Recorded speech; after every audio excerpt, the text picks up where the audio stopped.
Աշխարհում անցել են այսպիսի մոդելի, որ մասնագետների ներկայացմամբ,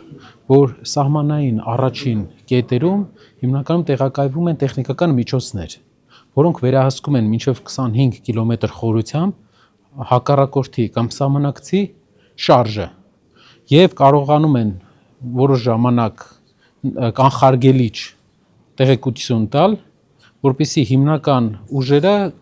դուրս գան պաշտպանական դիրքեր։ Այսինքն, ինչպես բացատրում են մեզ մասնագետները, պոստային համակարգից աշխարհը սկսում է անցում կատարել խելացի սահմանի, սահմանը կատարում է տեղեկատվական առումով, տեղյակ է պահում կենտրոնական շտաբերին, որ կա տեղաշարժեր եւ այդ ժամանակ նոր այնտեղ գործողվում է հատուկ խմբեր։ Իհարկե, ես մի քիչ պարզեցված ասեցի, մասնագիտական առումով Ավանեսյանը կներկայացնի, թե ինչպես է դա աշխատում, բայց դրա հիմնական նպատակը, որ զորքը զինվորները հիմնականում վերապատրաստվեն եւ պոստեր բարձրանան, դիրքեր բարձրանան միայն այն ժամանակ, երբ որ պետք լինի, այսինքն պոստերում մշտական տեղակայվող զինվորների թիվը կչանա, այդ ուղղությամբ տեղեկատվական ինֆորմացիոն հարցերը կլուծի արդեն տեխնիկան, սարքավորումները։ Այստեղ գտնվում է նաև մի ընկերության ներկայացուցիչ, կան մի քանի նկատառումներ, բայց նրանց հետ բանակցում ենք, որպեսզի մեկի երկիր մեր տարածաշրջանում արդեն իրենց հետ ունի պայմանագիր Մերձավոր Արևելքում։ Եվ մենք բանակցում ենք, որպեսզի մեր երկրին էլ տրամադրվի այդպիսի հնարավորություն խելացի սահմանի տեխնիկական միջոցների պայմանագիր։ Շագրերը ստորագրվեցին, սակայն հունիսի 7-ը դեռ չի եկել։ Ինչ կարող եք ասել, մինչև դա փորձագիտական խմբերը որքան ժամանակ կմնան Հայաստանում, ինչ գործողություններ կկատարվեն, իրենց փորձառությունը արդյոք արդեն իսկ ունեն թեկուզ որոշակիորեն փոխանցելու հնարավորություն, ՊՆ-ի հետ կամ չգիտեմ, մասամբ համագործակցության հնարավորություն, եզրեր տեսնում եք թե ոչ։ Շատ կարևոր է քաղաքական կամքը, պաշտպանական համակարգի վերափոխման քաղաքական կամքը։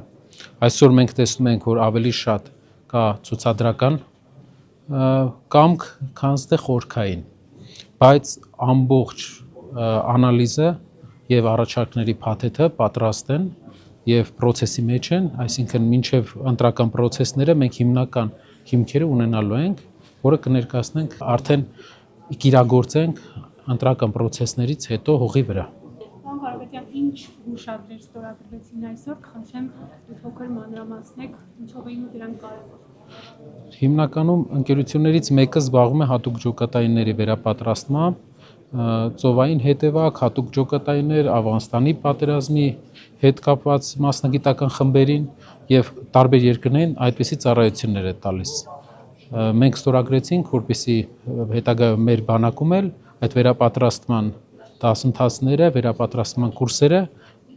շատ արագ մենք կարողանանք իմպլեմենտացնել։ Հունական ընկերությունը նույնպես վերապատրաստման ընկերություն է, սակայն ավելի լայն ֆորմատով, ոչ միայն հատուկ ջոկատայինների, այլ ընդհանուր զորատեսակների։ Հիմնականում հետևակ է։ Վայրի ընտրությունը ինչով էր պայմանավորված, մենք իհարկե գիտակցում ենք, բայց կխնդրենք եւս մեկ անգամ դուք ներկայացնեք եւ ինչ անել, որպեսզի հաջորդ տարի մենք չունենանք օկուպացված տարածքներ եւ ջերմուկը ազատագրվի այն հատվածը, որը փաստորեն Թշնամու տիրապետության տակ է արդեն 2-3 տարի։ Ջերմուկը խորհրդանիշն է խաղաղ Հայաստանի։ Երբեք սահմանային չի եղել։ Այսօր դարձել է սահման։ Սա ցույց է տալիս մեր մարտահրավերների լրջությունը։ Տուրիստական հայկական կենտրոնը 2-3 կենտրոններից մեկը դարձել է սահմանային։ Եվ ավելին այստեղ հակառակորդը առաջ է եկել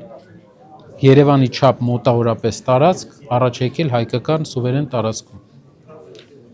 Սա է հենց ցուցանիշը հայկական վերջի 8 տարիների դիվանագիտական ձախողումների, սխալ դիվանագիտության, ջերմուկի տարածքները եւ հայկական մյուս տարածքները, թե Վարդենիսում, թե Կապանի շրջակայքում վերադառնան Հայաստանին դիվանագիտության միջոցով, քանի որ դրանք հայկական սուվերեն տարածքներ են։ Մենք տեսնում ենք դրա հնարավորությունը ուժեղ բանակցողը տեսնում է։ Պարոն Կարապետյան, կրկին ուշագրերի մասին,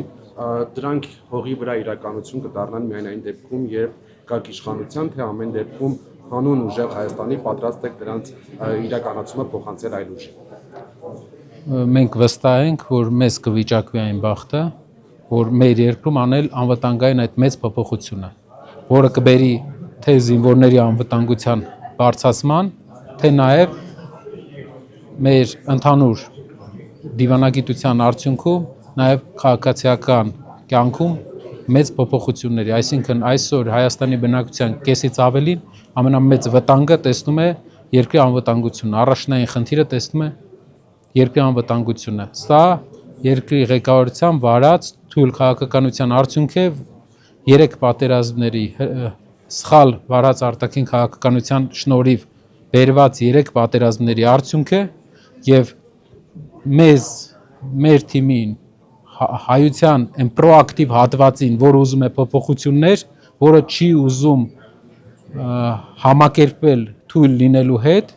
հնարություն է տրվելու, ես կարծում եմ, ու մենք վստահ ենք, որ այդ պատմական փոփոխությունը կատարենք։